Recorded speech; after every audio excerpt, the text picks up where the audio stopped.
Bienvenue sur la 86e édition de la Flèche Wallonne. La célèbre classique qui se termine au sommet du mur de Huy fera la part belle, comme à chaque fois, aux punchers capables d'avaler les plus de 9% de pente moyenne et les 18% de ce monument du cyclisme. Ils sont 3 au départ aujourd'hui à avoir déjà enlevé la flèche. Le recordman de victoire, Alejandro Valverde, avec 5 succès. Julien Alaphilippe, vainqueur de 3 des 4 dernières éditions. Et Marc Hirschi qui a remporté l'édition 2020, le coéquipier d'un Tadej Pogačar très attendu au départ. Kwiatkowski, Teuns, Woods, Cosnefroy, Fuglsang ou encore Ulissi sont nombreux au départ à être déjà montés sur le podium. De quoi nous offrir une belle course. On compte également sur les 55 novices sur la flèche pour nous garantir du spectacle. Les coureurs s'élanceront cette année de Blény, au nord de Liège, 202 km au menu, avec dans la première partie de la course les côtes de Tancrémont et la côte des Forges, avant d'atteindre le circuit final. On retrouvera la province de Liège. 3 ascensions sont au programme, les 3 grosses côtes de cette année, Eref, Chérave et le mur de Huy, qui sera le juge de paix de cette édition 2022. 10 hommes ont pris les devants dans cette course aujourd'hui avec environ 3 minutes d'avance alors que l'on a franchi les 70 premiers kilomètres et que le circuit final se rapproche à grands pas. Comme sur chaque édition depuis leur première venue en 2017, l'équipe Bingoal a placé un homme à l'avant. Il s'agit de Luc Wirtgen qui marche sur les traces de son frère et coéquipier Tom, échappé en 2019. Déjà en vue sur Paris-Roubaix dimanche, Jens Reinders est aux avant-postes. Daryl Impey pour Israël, Première Tech est présent, ancien vainqueur d'étape sur le Tour de France en 2019. Autre ancien vainqueur d'étape sur le Tour de France, Pierre Rolland, qui est le coureur qui a réalisé la meilleure performance en carrière sur la Flèche Wallonne, 14e en 2015. Les autres coureurs, Chris Juliensen, Bruno Armirail, Simon Guglielmi, Morten Hulgaard, Jimmy Janssens et Valentin Ferron. Un peu plus de 2 minutes d'avance pour les hommes de tête alors que l'on aborde la côte des Rêves qui marque pratiquement le début du circuit final. L'écart va même tomber sous les 2 minutes. Dans la côte de Chérave, les premiers effets d'un Paris-Roubaix passé à l'avant se font sentir pour Jens Reinders qui va être le premier à perdre du terrain sur le reste de l'échappée. Luc Wirtgen est le second à craquer sur les pentes à près de 10% de moyenne. Ils ne sont alors plus que 8 à l'avant de la course alors qu'on aborde le mur de Huy pour la première fois. Jens Reinders est en poursuite et sur le point d'être repris par l'avant-garde du peloton. Devant, ils ont encore 1 petite minute et 15 secondes d'avance. Movistar d'Alejandro Valverde décide de prendre les commandes et dicte le rythme du peloton. Mais très vite imité par Bahreïn, victorieux à moins de 60 km de l'arrivée, alors que le premier mur de Huy est avalé, on tente des bordures. Ils ne sont désormais plus que 5 à l'avant, Ferron, Guglielmi, Impey, Janssens et Armirail. Jan Backlands, parti en contre-attaque, a retrouvé quelques coureurs lâchés de l'échappée initiale. Le peloton, lui, laisse un peu de latitude aux fuyards.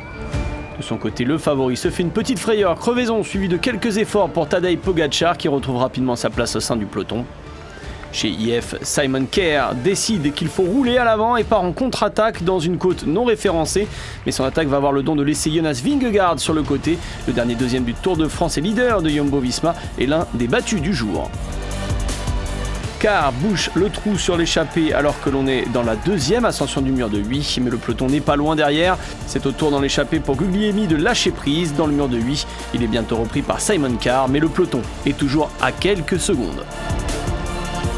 Kerr et Ferron sont les derniers à résister au peloton avec une poignée de secondes à 15 km de l'arrivée avant l'enchaînement Chérave, mur de Huy. Les équipes de leaders se battent pour revenir à l'avant.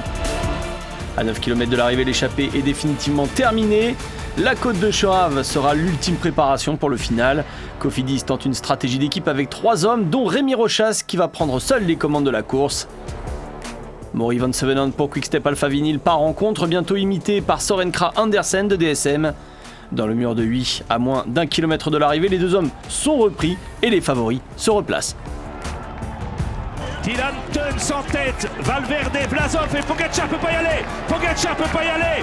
Non, il gagnera pas Pogačar. Alaphilippe qui est un peu piégé par le fait que Pogačar était moins bien. Dylan Teuns avec Valverde. C'est Valverde qui va aller s'imposer. Attention à Valverde. Il excelle dans ce métier-là. Valverde pour la 6e fois, ce serait incroyable. Et c'est Valverde qui va aller s'imposer. Valverde face à Teuns. Valverde, non. Teuns va gagner. Allez Dylan, allez mon petit. Vas-y mon petit, extraordinaire. Victoire 11 ans après Philippe Gilbert de Dylan Teuns. Premier Belge à s'imposer sur le mur de Huy depuis Philippe Gilbert en 2011, Dylan Teuns est enfin récompensé sur une grande classique devant Valverde et Vlasov. 3e en 2017, Teuns a mis du temps avant de venir chercher le Graal au sommet du mur de Huy, qui rappelle quelque peu sa victoire sur la super planche des belles filles en 2019 sur le Tour de France. Elle permet cette victoire à Bahreïn de décrocher un 2e succès en classique cette saison après la victoire de Matej Mohoric sur Milan-San Remo il y a un mois. Je me rappelais bien le moment où Valverde avait placé sa première accélération il y a 5 ans lorsque j'avais terminé 3e derrière lui. Et lorsqu'il avait placé cette terrible accélération, j'avais rien pu faire. Mais cette fois, j'ai tenté ma chance. Une 2e fois, j'ai senti qu'il revenait, mais il me restait encore un peu de force pour le laisser derrière moi. And I felt him coming, but I had still a little bit left in the legs to keep him behind me. Julien Lafilippe n'a pas pris la bonne roue aujourd'hui en suivant Pogačar. Le champion du monde n'avait pas misé sur le bon cheval. Valverde, 41 ans, a cru pouvoir déposer Teuns avant la ligne, mais le Belge est bien le grand gagnant de cette Flèche Wallonne 2022. Vlasov termine 3e. À noter la belle présence des Français dans le top 10 avec Mollard, Barguil et Vuillermoz.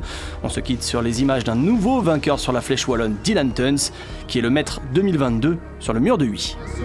Victorieux, c'est Dylan Teuns.